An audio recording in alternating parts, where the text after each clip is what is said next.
दोस्तों, पिछले रात को ऐसी घटना घटी जिसके बारे में लोग विचार तो नहीं करता है, लेकिन वो सभी के जीवन में आता है। हमारे देश के प्रसिद्ध उद्योगपति और समाज सेवी रतन टाटा जी का निधन हो गया। ठीक है, ये बहुत बड़ी घटना है, ये बहुत ही बड़ी घटना है। ठीक है, और ये जो क्षति हुआ है, इस क्षति का भरपाई कोई नहीं करेगा, हो ही नहीं सकता, इम्पॉसिबल है। ठीक है, वीडियो छोड़िएगा नहीं, आप देखते रहिए, बहुत ही इंटरेस्टिंग और आपको जानकारी मिलेगी इन बातों से। ठीक है, देखिए 1991 का समय था, साल था जब मैं NIT राउरकेला, उस समय रीजनल इंजीनियरिंग कॉलेज हुआ करता था, उसमें मैं फाइनल ईयर में था। उसी समय रतन टाटा का वो राइज हो रहा था। ठीक है, टाटा ग्रुप के कंपनी में राइज हो रहा था। देखिए हिंदुस्तान में उस जस्ट वर्ड ऑफ चेंजेस था। नरसिम्हा राव का sir government, Manmohan Singh sir finance secretary. स्थिति बहुत ही खराब थी देश की। विदेश का कंपनी सब जो भी आता था 1 साल या 2 साल के लिए काम करता था, निकल जाता था इंडिया से, कॉन्ट्रैक्ट वाला काम। हमारे देश से ब्रेन ड्रेन भी बहुत ज़्यादा हो रहा था। हर चीज़ अपने हाइट पर था, कुल मिला के इंडिया के फेवर में कुछ नहीं था। कॉलेज में कैंपस इंटरव्यू होता था। 3 प्रमुख कंपनियां हिट कंपनी था हमारे कॉलेज में, या उस समय का जो भी कॉलेज रहा होगा, इंक्लूडिंग IIT। तो IIT में तो गवर्नमेंट सेक्टर भी जाता था। NIT में गवर्नमेंट सेक्टर का सिर्फ आप ये बोल लीजिए कि डिफेंस का कुछ कंपनी को आता था उसमें। तो 3 कंपनियां थी। एक टिस्को, आज के दिन में जिसको आप टाटा स्टील बोलते हैं। एक टेल्को, आज के दिन में जिसको आप टाटा मोटर्स बोलते हैं। ठीक है, और एक लार्सन एंड टुब्रो। ठीक है, ये 3 हिट कंपनियां थी। इसमें जाने के लिए स्टूडेंट कैंपस इंटरव्यू और GD के लिए बहुत अच्छा से प्रिपरेशन करते थे। बहुत सौभाग्यशाली होते थे, मिल जाता था उनको अगर जॉब था। साथ में कुछ ऐसे भी थे जो और एम्बिशन लेके चलते थे, जो UPSC या सर्विस कमीशन या GRE वगैरह करना चाहते थे। वो उनका सिलेक्शन हो भी जाता था तो नहीं जाता था। तो हर समय हर तरह का विचार रहा है। अब मैं आपको ये क्यों बता रहा हूँ, देखिए उस समय टाटा ग्रुप या L&T वगैरह ऐसा नहीं था जैसा आज आपको दिखलाई दे रहा है। ठीक है, थोड़ा सा देखिए, वीडियो बहुत इंटरेस्टिंग है, पूरा देखिए। 1984 में लार्सन एंड टुब्रो 2 व्यक्ति थे। टुब्रो बहुत पहले, जब ब्रिटिश टाइम में जब L&T का फॉर्मेशन हुआ तो टुब्रो जा चुके थे। लार्सन, जिनका पूरा नाम हेनरी होलोग लार्सन था, वो इंडिया में ही स्टे करते हैं। और 84 के आसपास उनको भारत सरकार से शायद पद्म भूषण का अवार्ड भी मिला, सम्मान। 84 के आसपास वो चले जाते हैं, पूरा L&T को उसके बोर्ड ऑफ डायरेक्टर के भाग पर छोड़कर। उनको कोई बेटा नहीं था, और शायद तो यूरोप के किसी कंट्री के, शायद फिनलैंड या नीदरलैंड, ऐसा कोई उनका था नेटिव कंपनी, चलेगा। उनके एक डॉटर है जिनको अभी रॉयल्टी जाता है शायद L&T से। अब उस समय के हिसाब से भी L&T बहुत बड़ी कंपनी थी, विदेश में भी काम मिलता था। इंडिया में तो अच्छा खासा जितना भी गवर्नमेंट जो भी बनता था, PSU वगैरह का जो भी काम होता था, L&T प्रमुख कंपनी था उस समय। ठीक है, कंस्ट्रक्शन का, उसमें ECC भी आकर जुड़ा। तो अभी दिक्कत क्या हो गया है कि ओनर ही नहीं है, बोर्ड ऑफ डायरेक्टर पर छोड़ा हुआ है। अभी एक स्टाइलवाट हुआ करते थे इंडस्ट्री का, जिनका डनलप कंपनी था, उनका नाम था मनोज छाबड़िया, दुबई से ऑपरेट करते थे। डनलप अच्छा कंपनी था, टायर वगैरह जो बनाता था। इसके अलावा धीरू भाई अंबानी, जो उस समय उभर रहे थे। ठीक है, और भी कई ऐसे लोग था जिनका नज़र L&T पर पड़ा, क्योंकि उस समय L&T बहुत प्रॉफिटेबल बिजनेस था। ठीक है, और मोस्टली गवर्नमेंट ऑफ इंडिया का काम वो करता था, और गल्फ में भी काम करता था, जिससे डॉलर वगैरह आता था। तो गवर्नमेंट ऑफ इंडिया में उस समय इस ढंग के कुछ लोग थे जो कि इसको रियलाइज़ किए कि इस कंपनी को अगर ये लोग एक्वायर कर लिया तो फिर नेशनल लॉस की तरह हो जाएगा। और इसी समय एक मिनिस्ट्री का फॉर्मेशन का आइडिया बढ़ता है, मिनिस्ट्री ऑफ कॉरपोरेट अफेयर्स। ठीक है, एमसीए। एमसीए आने के बाद जो इंडियन कंपनी एक्ट था 1856 से चलते हुए आ रहा था, जिसके अंदर में कंपनी फॉर्मेशन का रूल्स रेगुलेशन, कैसे रन करेगा प्राइवेट कंपनी, कभी लिमिटेड कंपनी, गवर्नमेंट कंपनी, सभी चीज़ दिया हुआ था। पीएसयू कैसे रन करेगा, बोर्ड ऑफ डायरेक्टर कैसे होगा, तो उसको उन्होंने रिवीजन किया, ठीक है। और उस रिवीजन में ऐसा कुछ क्लॉज लाया गया कि अगर कोई कंपनी, कोई प्राइवेट कंपनी, कोई कॉन्ग्लोमेरेट, बहुत बड़ा कंपनी जिसमें जो लाखों का एम्पायर बनाया हुआ है, लाखों रोजगार दे रहा है, जिसका जीडीपी में अच्छा खासा योगदान होता है, और उसमें किसी तरह का परेशानी आता है तो उसको कैसे बचाया जा सकता है। Latest revision Indian company act में 2013 का है, ठीक है।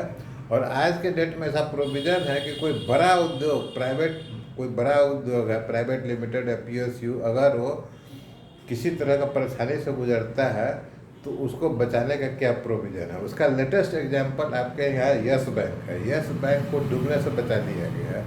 अगर वो कंपनी एक्ट नहीं रहता तो आईसीआईसीआई में जो भी घोटाला हुआ है, ठीक है, उसके बावजूद भी उसको बचा लिया गया, ठीक है। कई सारा ऐसा कंपनी, आइडिया के लीजिए, आइडिया आज के डेट में अगर रिटर्न हो रहा है तो उसी कंपनी एक्ट के थ्रू रिटर्न हो रहा है, ठीक है। ये क्यों बताया आपको, बहुत इंपॉर्टेंट चीज़ है। अब टाटा ग्रुप में क्या है कि अब टिस्को है, टाटा स्टील हो गया, टाटा मोटर्स अभी हो गया, जो टेल्को हुआ करता था, बहुत बड़ा 3-4% का जीडीपी में इसका कंट्रीब्यूशन है, लाखों आदमी एम्प्लॉयड है, और इनडायरेक्टली तो करोड़्स में है। फॉरेन में है, नॉर्वे में स्टील प्लांट सेट लगाया है, ब्रिटेन का सबसे बड़ा स्टील प्रोड्यूसर है, इंडिया का सबसे बड़ा स्टील प्रोड्यूसर शायद सेल होगा या जिंदल हो सकता है, सेल ही होगा, लेकिन ब्रिटेन का सबसे बड़ा, यूनाइटेड किंगडम का सबसे बड़ा स्टील प्रोड्यूसर टाटा स्टील, ठीक है। तो मैं इसलिए आपको बताया कि कंपनी ये डूबेगी नहीं, ठीक है, कभी नहीं डूबेगी। टीसीएस इसका सबसे बड़ा फ्लैगशिप कंपनी है। उस टीसीएस को ऊपर उठाने में, ठीक है, ऊपर उठाने में चंद्रशेखरन जी को लाया थे टाटा, रतन टाटा खुद उनको नॉमिनेट किए थे बोर्ड ऑफ डायरेक्टर टीसीएस में। शायद 2017 के आसपास ऐसा कुछ हुआ होगा। वो उठ के ऊपर जो है तो कहाँ से कहाँ पहुँच गया। बाद में जब हुआ, टाटा का सारा संपत्ति किसके पास है, टाटा एंड सन्स का ट्रस्ट के पास है। तो रतन टाटा जी एक बार पहले भी साइरस मिस्त्री, जो उनके परिवार के आदमी थे, उनको चेयरमैनशिप दिए, लेकिन उनका विजन कुछ ऐसा था जिसके कारण पूरा टाटा ग्रुप का बोर्ड ऑफ डायरेक्टर उनको अपोज कर गया। वो जो घाटे में चल रही थी कंपनी, उसको बंद करना चाहते थे, जबकि टाटा का पॉलिसी ये है कि नेशनल लेवल पर आपको लोगों को सुविधा पहुंचाना है, अपना बिजनेस के लिए आप लोग को हिट नहीं कर सकता है, जो इन्वेस्टर्स है, जो उसमें काम करता है। तो साइरस मिस्त्री को हटाया गया था। साइरस मिस्त्री को हटाने के बाद ये समस्या खड़ा हो गया है कि अभी कैसे क्या होगा, ठीक है, इस तरह का। तो शायद उसी समय एन चंद्रशेखरन को लाया गया था, शायद टीसीएस के बोर्ड में, उसी के आसपास कुछ हुआ था। फिर जब टीसीएस ऊपर बढ़ा तो उनको उनके एबिलिटी देखकर उनको टाटा सन्स के चेयरमैनशिप में लाया गया। अभी वही टाटा सन्स पूरे टाटा ग्रुप को ओन करता है, तो होल एंड सोल चंद्रशेखरन जी हैं। इसके अलावा जो रतन टाटा जी का जो चचेरा भाई, सौतेला, ऐसा परिवार में और लोग हैं, उनका अपना शादी नहीं हुआ तो डायरेक्ट डिसेंडेंट नहीं है, तो अलग अलग जो वर्टिकल्स है उसमें वो लोग हैं, ठीक है। नोएल टाटा है, शायद उनके स्टेप ब्रदर है, ठीक है। इस ढंग से अलग अलग ग्रुप में जो चला रहे हैं, ठीक है। चंद्रशेखरन जी कितना भी है तो टाटा फैमिली के तो नहीं है, ठीक है। तो थोड़ा बहुत इसमें एक टफ सिचुएशन आएगा जब कुछ लोग ये बोलेंगे कि टाटा ग्रुप का है, किसी आदमी को चेयरमैन बनाना चाहिए। फिलहाल तो चंद्रशेखरन जी बहुत ही अच्छा काम कर रहे हैं, ठीक है। लेकिन परिवार में जैसे एक बुजुर्ग के चले जाने के बाद उनके बच्चों, 2-3 बच्चे, उनके बच्चों के बीच जो टसल होता है वो यहाँ भी देखने को मिलेगा। आप हाल फिलहाल में धीरू भाई अंबानी के जाने के बाद ये देखने को मिला है, और भी जगह ऐसा देखने को मिला है। तो समझदार माँ बाप पहले से अलग अलग करके रखता है, तो रतन टाटा जी भी अलग अलग करके रखे हुए हैं, अलग अलग वर्टिकल का अलग अलग लोग चेयरमैनशिप में हैं। लेकिन टाटा सन्स जो पूरा बिजनेस को ओन करता है, उनका ओनर है चंद्रशेखरन जी, ठीक है। तो जो आदमी, देखिए मेरा जो एक्सपीरियंस है, पारिवारिक एक्सपीरियंस और हाल फिलहाल का एक्सपीरियंस, या ऐसा जो हम देखते हैं, आप लोग को भी शायद होगा कि 75 ईयर्स के बाद आदमी चाहे कितना भी बड़ा पहलवान हो, कुछ भी खाता हो, कितना भी बड़ा बिजनेस हो, निर्धन हो, धनवान हो, 75 वर्ष के बाद उसके शरीर में डिटेरियोरेशन बहुत तेज़ी से आता है, ठीक है। 80 वर्ष का एज हो जाएगा तो हमको लगता है कि 100 में से 10 आदमी ही अपना कारोबार वगैरह को अच्छी तरह से हैंडल कर पाएगा, बहुत मुश्किल है।